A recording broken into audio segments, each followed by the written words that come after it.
Alrighty guys, I'm working away here on a new fuse holder. I gotta make a fuse holder for each load that I have that I want them on, which will be the fans. The LED lights I'm not too concerned about because rarely do they fail, like super rare. I'm gonna wrap the metal part of this connector in red electrical tape to isolate it, insulate it, and that way if and when I need to pull the fuse, you know, it's not gonna make connection and get wild and crazy on me, right? It's just as a safety precaution type of thing. So if there was an issue, the electricity won't jump.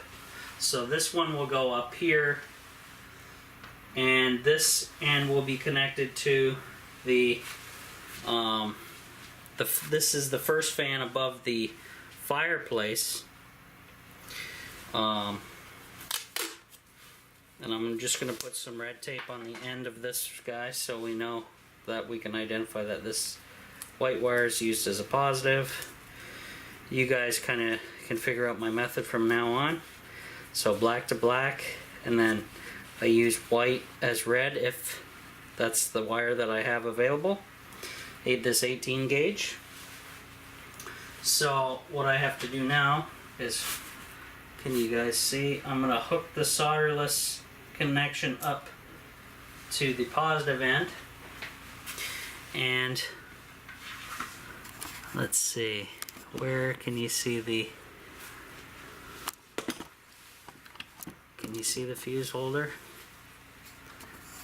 I'll bring it forward. So this end here, this guy, guys, was used on the device I just pulled out, the DC motor controller.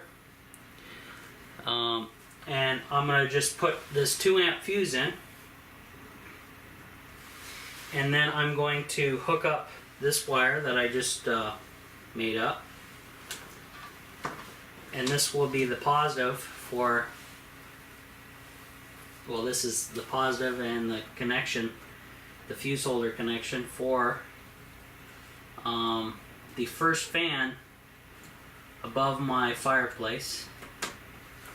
So there we go. So we have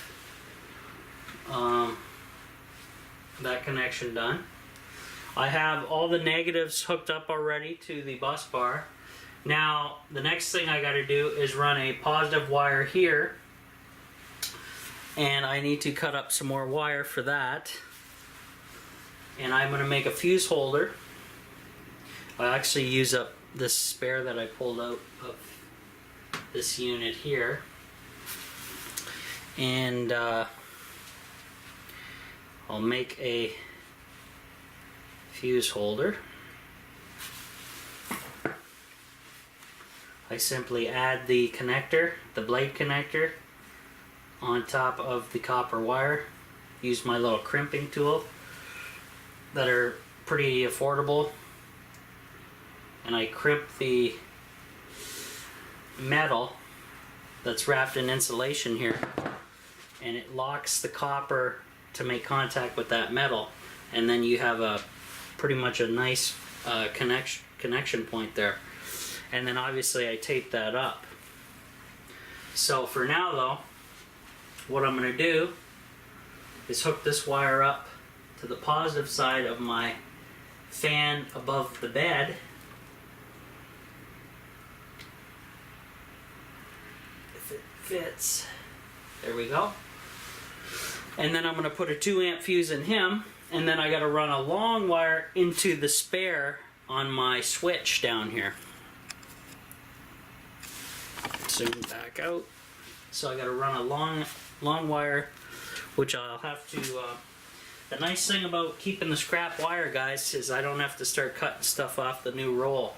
So I can kind of figure out how much I need to get down to the switch, cut it, and then whatever's left over, I'm going to throw in my electrical box for a rainy day for another project if I need to. And that's pretty much pretty good way of doing things.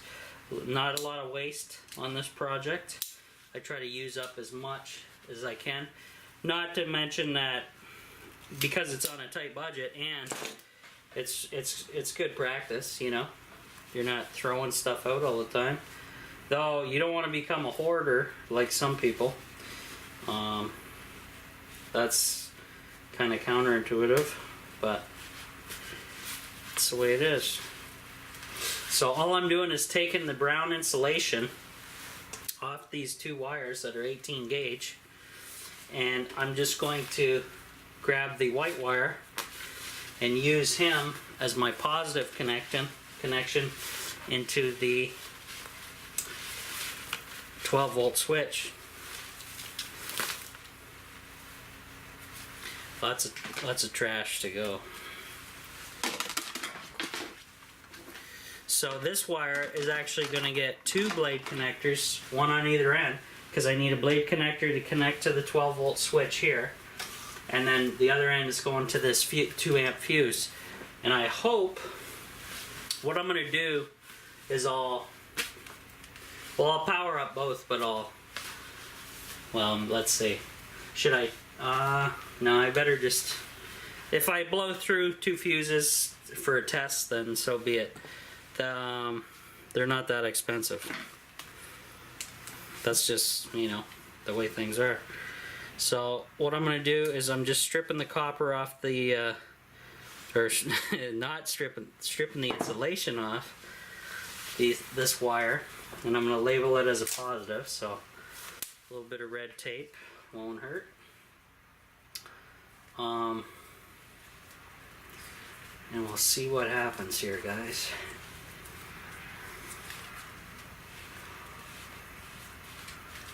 Sounds like somebody's getting their truck washed out in the yard out here.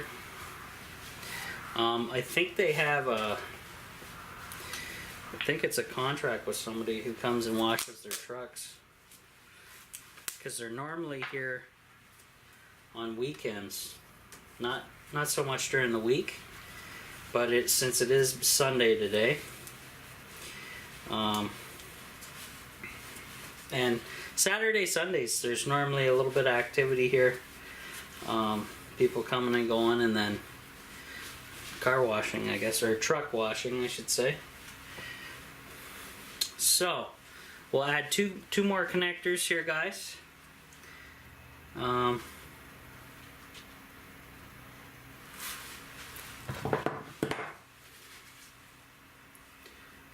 what I do is I crimp the middle tight, and then I go up a little bit and I crimp where the right on the edge where the metal is, where the end of the metal is, and then that way it's a nice solid fit. And then I gotta do the same down here, and then that will be up and running shortly. I can get the fans back on, throw some more heat around the tiny house, though it's doing a damn good job in here. I'm about to take my coat off because I can feel it from back here behind a dividing wall, and that's only with those little 5-volt USB fans. So that radiant barrier is bouncing the heat around. That is for sure. That's no doubt. So next, I'll try to zoom in so you guys can get a hint at what I'm doing. So this wire here is off of the fan that's above the fireplace, and I have one spare left. So this guy goes into here, and that will be all the switches will have a use in my 12-volt switch there. And next, I'm going to run this wire up, and I'm going to attach, oops, other way, I'm going to attach the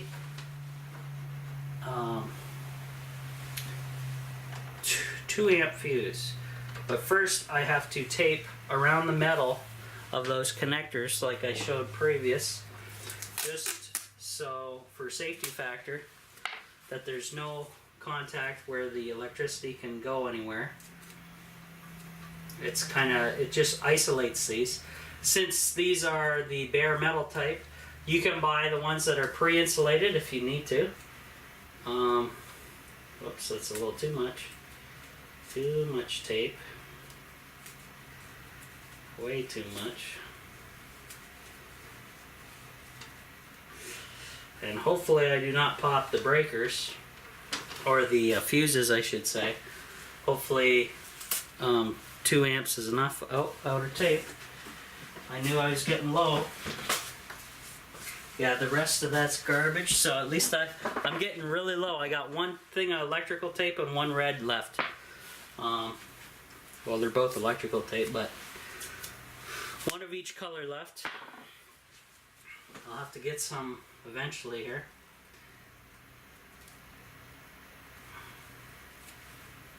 And all I'm doing is wrapping it around the metal a couple times.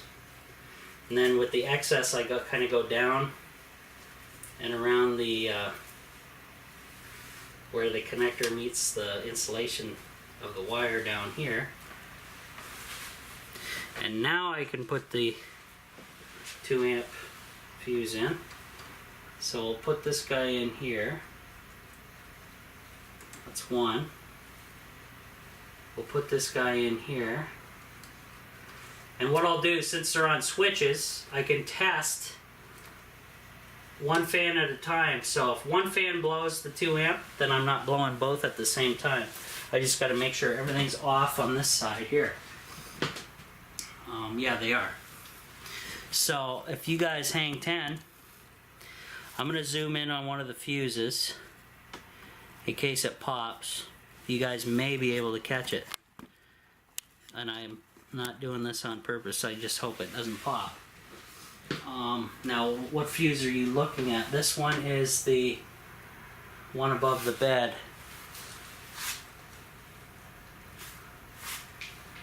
Wait, is that the fuse you're looking at? Oh no, this is the fireplace fuse. So that's the one I'll test. So if it pops, you guys should see it on film. Though I do not want it to, okay? Just to be clear. And then I gotta go find Charles's flashlight up in the ceiling. So let me turn the power back on, and hopefully everything turned out okay.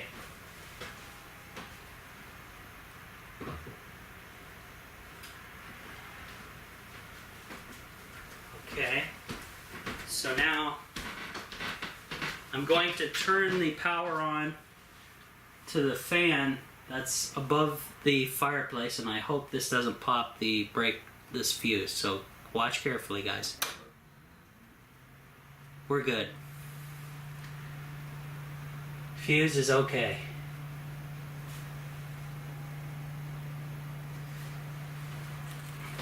Good stuff. Wait, thumbs up. Ta-da! Okay, so I'm going to test all the lights again. Oh, there's that fan. That fuse didn't pop. Everything's on. Everything's working. Here, I'll show you. So you believe me. Ta-da! Oh, wow. The focus of the camera just went wacko. Fans on. Fans on, fans on, lights on. Those lights do wonders in the tiny house. That was great. That was a great suggestion by one of my viewers. They suggested those when I wasn't even that far into the project, and now to get them up and running, awesome.